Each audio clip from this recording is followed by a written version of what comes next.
Hi hello வணக்கம் நண்பன் நண்பி. நான் உங்கள் ரவிந்த். ரெட்மி நோட் 11 சீரிஸ் இப்போ தான் ரீசெண்டாக சைனாவில் லான்ச் பண்ணாங்க. பட் இந்த ரெட்மி நோட் 11 சீரிஸில் அவங்க கொண்டு வந்திருக்கக்கூடிய எல்லா ஸ்மார்ட் ஃபோனுமே 5G ஸ்மார்ட் ஃபோனாக தான் லான்ச் பண்ணியிருக்காங்க. 5G பவர்டு ஸ்மார்ட் ஃபோனாக தான் லான்ச் பண்ணியிருந்தாங்க. பட் இப்போ அதில் புது ஸ்மார்ட் ஃபோனாக அந்த ரெட்மி நோட் 11 சீரிஸ்லேயே ஒரு புது 4G ஸ்மார்ட் ஃபோனாக ரெட்மி நோட் 11 4G அப்படின்ற ஒரு ஸ்மார்ட் ஃபோனும் இன்னைக்கு சைனாவில் லான்ச் பண்ணியிருக்காங்க. ஸோ இந்த ரெட்மி நோட் 11 4G அப்படின்ற இந்த ஸ்மார்ட் ஃபோனில் இவங்க என்னென்ன ஃபீச்சர்ஸ் எல்லாம் கொடுத்துருக்காங்க, 5G இந்த ஸ்மார்ட் ஃபோனில் இல்லாததுனால அதுக்கு காம்பன்சேட் பண்ணுற விதமாக வேற என்ன ஸ்பெசிஃபிகேஷன்ஸ் இந்த ஸ்மார்ட் ஃபோனில் ஆடட் அட்வான்டேஜ் நமக்கு கிடைச்சிருக்கு அண்ட் என்ன பிரைஸ் செக்மெண்ட்டுக்கு லான்ச் பண்ணியிருக்காங்க. இந்தியாவில் இன்னும் 5G வரல, 4G தான் இப்போ இருக்கு அப்படின்னும் போது இந்தியாவுக்கு ரெட்மி நோட் 11 சீரிஸ் 5G வேரியண்டா வந்தா நல்லா இருக்குமா இல்லை 4G வேரியண்டா வந்தா நல்லா இருக்குமா, எல்லா விஷயத்தையும் இன்னைக்கு வீடியோவில் டிஸ்கஸ் பண்ணலாம் வாங்க.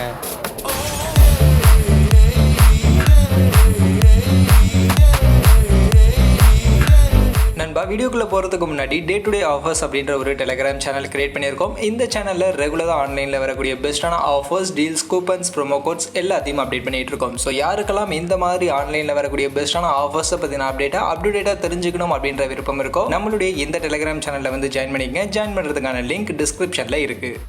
ஸோ ஃபர்ஸ்ட் ஆஃப் ஆல் சைனாவில் லான்ச் பண்ண ரெட்மி நோட் 11 சீரிஸை பற்றி நம்ம எல்லாருக்கும் தெரியும். ஸோ எல்லா ஸ்மார்ட் ஃபோனுமே Mediatek Dimensity பவர்டு ஸ்மார்ட் ஃபோனாக ஒரு 5G ஸ்மார்ட் ஃபோன்ஸாக தான் லான்ச் பண்ணியிருந்தாங்க. பட் அந்த Mediatek Dimensity சிப்செட் கொஞ்சம் ஷார்ட்டேஜாக இருக்குது அப்படின்றதுனால குளோபல் மார்க்கெட்டில் அண்ட் இந்தியன் மார்க்கெட்டில் லான்ச் பண்ண போகிற ரெட்மி நோட் 11 சீரிஸ் எல்லாமே Snapdragon பவர்டு ஸ்மார்ட் ஃபோனாக வரும். அண்ட் Snapdragonல இப்போ ரீசெண்டாக அவங்க லான்ச் பண்ண 5G chipset Snapdragon 695, Snapdragon 778G இந்த மாதிரியான இந்த 5G சிப்ஸோட 5G ஸ்மார்ட் ஃபோனை தான் இந்தியாவிலுமே இந்த ரெட்மி நோட் 11 சீரிஸ் லான்ச் ஆகும் அப்படின்ற மாதிரி தான் சொல்லிக்கிட்டு இருக்காங்க. அந்த நேரத்தில் தான் இப்போ 4G வேரியண்டா ரெட்மி நோட் 11 4G அப்படின்ற ஒரு ஸ்மார்ட் ஃபோன் சைனாவில் லான்ச் பண்ணியிருக்காங்க. ஸோ இப்போ ரெட்மி நோட் 11 சீரிஸ் இந்தியாவுக்கு வரும்போது 4G ஸ்மார்ட் ஃபோனாக வரணுமா இல்லை 5G ஸ்மார்ட் ஃபோனாக வரணுமா? ஏன்னா இந்தியாவில் இன்னும் 5G நமக்கு இல்லை, 5G இன்னும் வரவே இல்லை, வரத்துக்கு இன்னும் 2-3 வருஷம் கிட்ட ஆகும் அப்படின்ற மாதிரி தான் சொல்லிட்டு இருக்காங்க. அப்படி இருக்கும்போது ரெட்மி நோட் 11 சீரிஸ் இந்தியாவுக்கு 5G பவர்டு ஸ்மார்ட் ஃபோனாக தேவையா இல்லை இப்போ அவங்க சைனாவில் லான்ச் பண்ணியிருக்கக்கூடிய இந்த 4G வேரியண்ட், இந்த 4G பவர்டு ஸ்மார்ட் ஃபோன் வந்தால் கரெக்டாக இருக்குமா அப்படின்ற விஷயத்தை இந்த ரெட்மி நோட் 11 4Gல என்னென்ன ஸ்பெசிஃபிகேஷன்ஸ் கொடுத்துருக்காங்க, என்ன பிரைஸ் செக்மெண்ட்டுக்கு லான்ச் பண்ணியிருக்காங்க அப்படின்ற அந்த விஷயத்தெல்லாம் பார்த்துட்டு அப்படியே கண்டினியூஸாக இந்த ரெட்மி நோட் 11 சீரிஸ் இந்தியாவுக்கு 4G வந்தால் நல்லா இருக்குமா 5G வந்தால் நல்லா இருக்குமா அப்படின்ற விஷயத்தை டிஸ்கஸ் பண்ணலாம்.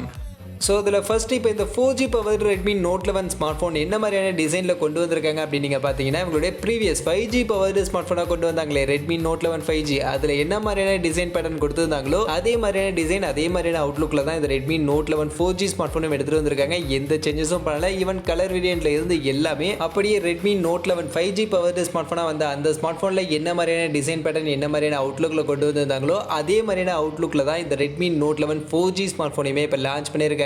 அந்த வகையில் டிசைன் எல்லாமே சேம் தான். மற்றபடி ஃபீச்சர்ஸ் ஸ்பெசிஃபிகேஷன்ஸ்னு வரும்போது இங்கே இந்த Redmi note 11 4G smart phone நமக்கு ஒரு LCD பேனலுக்கான டிஸ்பிளேவாக தான் எடுத்துகிட்டு வந்திருக்காங்க. ஈவன் ரெட்மி நோட் 11 5Gமே நமக்கு LCD பேனலுக்கான டிஸ்பிளேவாக தான் கொடுத்துருந்தாங்க. அதனால டிஸ்பிளேல சேஞ்சஸ் இல்லை. 6.5 இன்ச்சஸில் full HD plus resolution LCD பேனலுக்கான டிஸ்பிளே தான் இந்த ரெட்மி நோட் 11 4G ஸ்மார்ட் ஃபோன்லையுமே கொடுத்துருக்காங்க. மற்றபடி ரெஃப்ரெஷ் ரேட்னு வரும்போது 90 ஹெர்ட்ஸ்க்கான ரெஃப்ரெஷ் ரேட் தான் இந்த ஸ்மார்ட் ஃபோனில் கொடுத்துருக்காங்க. அப்படியே பர்ஃபார்மன்ஸ் டிபார்ட்மெண்ட்டுக்கு வந்தோம்னா இந்த ஸ்மார்ட் ஃபோனில் Mediatek சிப்செட் தான் யூஸ் பண்ணியிருக்காங்க. பட் Mediatek ஹீலியோ சீரிஸ்ல G88 அப்படின்ற இந்த ஒரு புது சிப்செட் தான் யூஸ் பண்ணியிருக்காங்க. இந்த சிப்செட் 12 nm சைஸ் இருக்கக்கூடிய ஒரு சிப்செட். ஆல்ரெடி நம்ம நிறைய வீடியோல பார்த்திருக்கோம். அண்ட் LPDDR4 ரெக்ஸ் டைப்க்கான RAM டைப், eMMC 5.1க்கான ஸ்டோரேஜ் சப்போர்ட் தான் கொடுத்திருக்காங்க. UFS ஸ்டோரேஜ் சப்போர்ட் இந்த சிப்செட்ல நமக்கு கிடையாது. அண்ட் ப்ளூடூத் கனெக்டிவிட்டியுமே ப்ளூடூத் வெர்ஷன் 4.1க்கான கனெக்டிவிட்டியோட தான் இந்த Mediatek ஹீலியோ G88க்கான சிப்செட் கொண்டு வந்திருந்தாங்க. ஸோ அந்த வகையில் இந்த Mediatek ஹீலியோ G88க்கான சிப்செட்டோட தான் இந்த Redmi note 11 4G smart phone இப்போ சைனாவில் லான்ச் பண்ணியிருக்காங்க. அதுவே பேட்டரி கெப்பாசிட்டின்னு பார்க்கும்போது 5000 mAh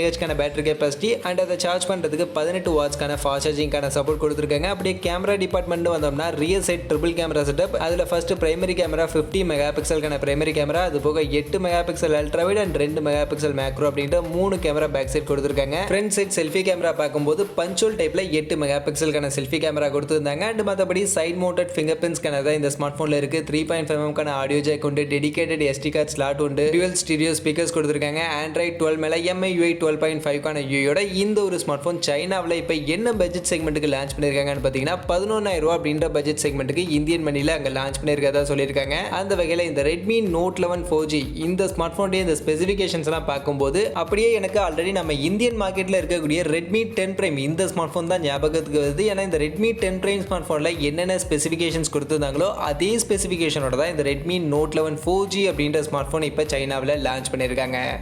அந்த வகையில் இப்போ நெக்ஸ்ட் இந்தியாவுக்கு ரெட்மி நோட் 11 5G வேணுமா இல்லை ரெட்மி நோட் 11 4G வேணுமா அப்படின்ற இந்த ஒரு கேள்விக்கு வந்தோம்னா அஃப்கோர்ஸ் இந்தியாவில் இன்னும் 5G வரல, வரத்துக்கும் இன்னும் 2-3 வருஷம் கிட்ட ஆகும் அப்படின்னு பட்சத்தில் நிறைய பேர் 5G ஸ்மார்ட் ஃபோன் வேணாம் 4G வந்தாலே போதுமே அப்படின்ற மாதிரி நினைக்கலாம். நானுமே அதை தான் சொல்லுவேன். இந்தியாவுக்கு இப்போதைக்கு 5G தேவையில்லை, 5G இருக்கு அப்படின்ற ஒரு காரணத்துக்காக மட்டும் நீங்கள் அந்த ஸ்மார்ட் ஃபோன் சூஸ் பண்ண தேவையில்லை. பட் இப்போ இங்கே இருக்கக்கூடிய கதை என்ன அப்படின்னு நம்ம பார்த்தோம்னா ரெட்மி நோட் 11 4G அப்படின்ற இந்த ஸ்மார்ட் ஃபோன் இவங்க கொடுத்துருக்கக்கூடிய ஸ்பெசிஃபிகேஷன்ஸ் எல்லாமே ஆல்ரெடி இந்தியாவில் இருக்கக்கூடிய ரெட்மி 10 Prime இந்த ஸ்மார்ட் ஃபோன்ல என்னென்ன ஸ்பெசிஃபிகேஷன்ஸ் இருக்கோ அதே ஸ்பெசிஃபிகேஷன்ஸ் தான் கொடுத்துருக்காங்க. பட் அதே சமயம் ரெட்மி நோட் 11 5G போனோம்னா அஃப்கோர்ஸ் இந்தியாவில் இப்போதைக்கு 5G இல்லை, அதனால இந்த ரெட்மி நோட் 11 5G இருக்கக்கூடிய அந்த 5G அப்படின்ற ஃபீச்சர் இந்தியாவுக்கு யூஸ்லெஸ்ஸான ஒரு ஃபீச்சர் தான். பட் அதை தாண்டி இந்த ஸ்மார்ட் ஃபோன்ல நமக்கு 5G கொடுக்கணும் அப்படின்றதுக்காக கொஞ்சம் லேட்டஸ்டான ஒரு சிப்செட்டை யூஸ் பண்ணியிருக்காங்க. Dimensity 810 அப்படின்ற இந்த ஒரு 5G சிப்செட் யூஸ் பண்ணியிருக்காங்க. அண்ட் இந்த சிப்செட் 6 நானோமீட்டர் சைஸ் இருக்கக்கூடிய ஒரு சிப்செட்டும் கூட. அது மட்டும் இல்லாமல் இந்த 5G சிப்செட் எல்லாமே கொஞ்சம் லேட்டஸ்ட்டாக லான்ச் பண்ண சிப்செட் அப்படின்றதுனால இந்த சிப்செட்ல எல்லாத்துலயுமே நமக்கு UFS ஸ்டோரேஜ் சப்போர்ட் கொஞ்சம் லேட்டஸ்டான ஸ்டோரேஜ் சப்போர்ட்டே நமக்கு கொடுத்துருக்காங்க. அதோட ப்ளூடூத் அண்ட் வைஃபை கனெக்டிவிட்டியில இருந்து எல்லா சப்போர்ட்டுமே இன்னும் கொஞ்சம் பெட்டரான சப்போர்ட் இந்த சிப்செட்ல இருந்து நமக்கு கிடைக்குது அப்படின்னும் போது கண்டிப்பா இந்த ஸ்மார்ட் போன்ல 5G நமக்கு யூஸ்லெஸ்ஸா இருந்தாலும் அதர்வைஸ் பர்ஃபார்மன்ஸ் ஆகட்டும் இல்ல கனெக்டிவிட்டி விஷயங்கள் ஆகட்டும் அதர்வைஸ் சப்போர்ட்ஸ் ஆகட்டும் எல்லாமே இந்த சிப்செட்ல இந்த ஸ்மார்ட் போன்ல நமக்கு பெட்டராகவே கிடைக்குது. அதோட 33 வாட்ஸ்க்கான கொஞ்சம் பெட்டரான ஃபாஸ்ட் சார்ஜிங் சப்போர்ட்டும் இந்த ரெட்மி நோட் 11 5G ஸ்மார்ட் போன்ல நமக்கு கொடுத்திருந்தாங்க. ஆனா ரெட்மி நோட் 11 4G 18 வாட்ஸ்க்கான சார்ஜர் தான். அண்ட் இன்னும் நிறைய பேர் சொல்லலாம் Redmi note 11 4G smart phone 11,000 ரூபாய் அப்படின்ற பிரைஸ் செக்மெண்ட்டுக்கு தான் லான்ச் பண்ணியிருக்காங்க. ஆனால் ரெட்மி நோட் 11 5G 15,000 ரூபாய் அப்படின்ற பிரைஸ் செக்மெண்ட்டுக்கு லான்ச் பண்ணியிருக்காங்க. ஸோ அந்த பிரைஸுக்கு ஏற்ற ஃபீச்சர்ஸ் தானே இருக்கும் அப்படின்ற மாதிரியுமே சொல்லலாம். கண்டிப்பாக பிரைஸுக்கு ஏற்ற ஃபீச்சர்ஸ் தான் இருக்கும். பட் ஆனால் இந்த ரெட்மி நோட் 11 4G இவங்க கொடுத்துருக்கக்கூடிய இதே ஃபீச்சர்ஸோட ஆல்ரெடி மார்க்கெட்டில் ரெட்மி 10 Prime அப்படின்ற ஸ்மார்ட் போனே அவைலபிளாக இருக்கு அப்படின்னும் போது கண்டிப்பாக இந்த ரெட்மி நோட் 11 4G அப்படின்ற ஸ்மார்ட் போன் இந்தியாவுக்கு தேவையில்லை. அப்படி லான்ச் பண்ணாங்க அப்படின்னா நிறைய கன்ஃபியூஷன்ஸ் தான் நமக்கு ஆகும். அதுக்கு பதிலாக ரெட்மி நோட் 11 5G அப்படின்ற ஸ்மார்ட் போன் 15,000 ரூபாய் அப்படின்ற பிரைஸ் செக்மெண்ட்டாக இருந்தாலும் ஒரு நல்ல பர்ஃபார்மன்ஸ் கிடைக்குது, நல்ல ஃபாஸ்ட் சார்ஜிங்லாம் கிடைக்குது அப்படின்ற பட்சத்தில் ரெட்மி நோட் 11 5G ஸ்மார்ட் ஃபோனாக 5G வேரியண்ட்டாகவே லான்ச் பண்ணிடலாம் அப்படின்றது என்னுடைய ஒரு தனிப்பட்ட ஒப்பீனியன்.